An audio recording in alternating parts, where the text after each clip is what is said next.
बिस्मिल्लाहिर्रहमानिर्रहीम। तो आगे बढ़ते हैं बेटा, अप्रोच नंबर 2 की तरफ बढ़ते हैं कि सेल्स वर्कआउट हम एग्जामिनेशन में कैसे मज़ीद कर सकते हैं। मतलब एग्जामिनर आपसे सेल वर्कआउट कैसे करवा सकता है सिंगल एंट्री के क्वेश्चन में। तो अप्रोच नंबर 2 क्या है, देखें आपको पेपर में जजमेंट अप्लाई करनी होगी, आपको देखना होगा। देखें, व्हेन मार्कअप और मार्जिन इज गिवन, अगर क्वेश्चन में आप मार्कअप और मार्जिन आ जाए तो आपको अलर्ट हो जाना है फ़ौरन से। मतलब अलर्ट होने का मतलब क्या है, आपको ये क्लियर हो जाना चाहिए कि देखिए मार्कअप और मार्जिन का यूज़ क्या है। या तो मार्कअप और मार्जिन जो है वो सेल से कॉस्ट ऑफ सेल निकालने के काम आएगा, या कॉस्ट ऑफ सेल से सेल निकालने के काम आएगा। इन दो में से किसी एक यूज़ में आपके सामने मार्कअप और मार्जिन का यूज़ होगा ऑब्वियसली एग्जामिनेशन में। तो अब स्टूडेंट्स जो है वो इस मामले में अनक्लियर होते हैं कि भाई मार्कअप और मार्जिन का असल में सही यूज़ क्या है। तो अच्छी तरह इसको आप समझ लें। पहले जर्नल यूज़ की बात कर लेते हैं, फिर स्पेसिफिक मुख्तलिफ इसके एस्पेक्ट्स हम देख लेंगे। मिसाल के तौर पर जनाब, व्हेन मार्कअप और margin is given and cost of sale is also given, या तो कॉस्ट ऑफ सेल आपको गिवन दी है लेकिन इतना आसान नहीं कि कॉस्ट ऑफ सेल गिवन दी है आपको, और कैन बी कैलकुलेटेड, हो सकता है कि आपको किसी और रास्ते से कॉस्ट ऑफ सेल को कैलकुलेट करना पड़ जाए। Then sales can be calculated through cost of sales by applying markup और मार्जिन। तो मतलब फिर आप कॉस्ट ऑफ सेल को कन्वर्ट कर दें किसमें, सेल्स में, मार्कअप या मार्जिन अप्लाई करके। तो इस केस में आपका मार्कअप और मार्जिन का कॉन्सेप्ट बहुत स्ट्रांग होना चाहिए, उसमें कोई आप गलती ना करें बराए मेहरबानी। पर एग्जामिनर इसके अंदर डिस्काउंट्स के कॉन्सेप्ट भी देता है, वो एक जर्नल मार्कअप और मार्जिन देता है, और फिर वो बोलता है कि आपने डिस्काउंट दिया, फिर आपको ट्रेड डिस्काउंट, कैश डिस्काउंट, इन दोनों टर्म्स का फ़र्क भी पता होना चाहिए। तो मतलब इसमें चीज़ें आगे जाके थोड़ी सी टेक्निकल होने जा रही हैं।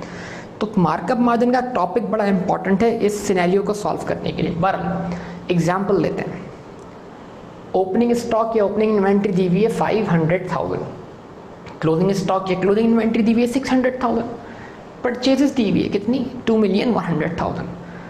मार्कअप ऑन सेल्स, अब ये एक डिसीविंग टर्म है आपके लिए, मतलब डिसीव करता है एग्जामिनर इस तरीके से। मार्कअप हम आमतौर पे समझते हैं प्रॉफिट परसेंटेज ऑन कॉस्ट, लेकिन जब एग्जामिनर मार्कअप ऑन सेल बोल देता है तो मतलब प्रॉफिट परसेंटेज ऑन सेल्स, मतलब इट इज़ व्हाट, मार्जिन। तो उसके बाद मार्जिन ऑन कॉस्ट एग्जामिनर ने फिर रिसीव किया, मार्जिन ऑन कॉस्ट बोल दिया।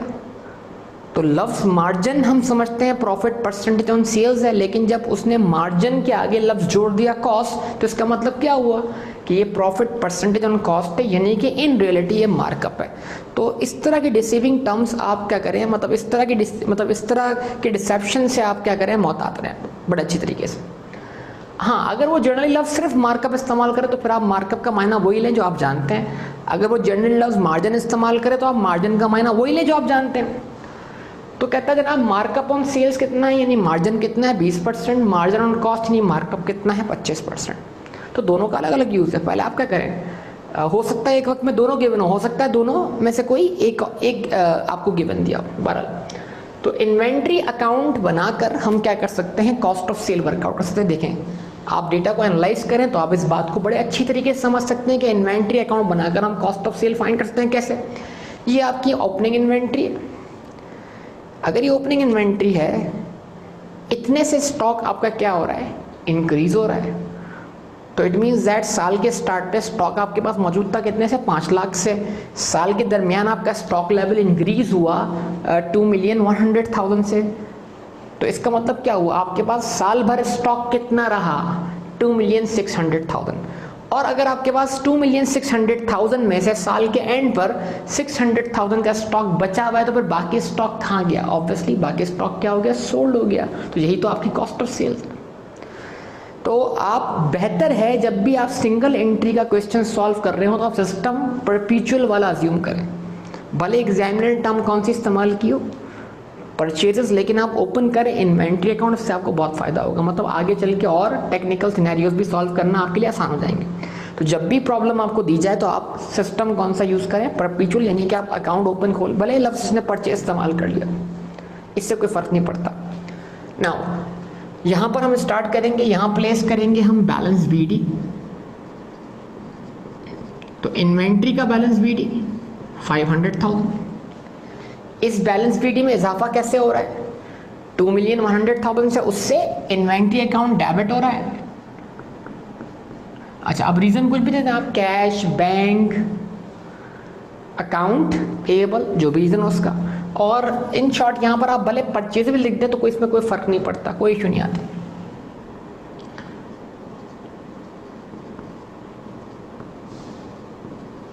लेकिन अगर आप प्रॉपर एंट्री बनाएंगे तो प्रॉपर एंट्री इन्वेंट्री डेबिट है, कैश या बैंक क्रेडिट है। प्रॉपर एंट्री क्या है?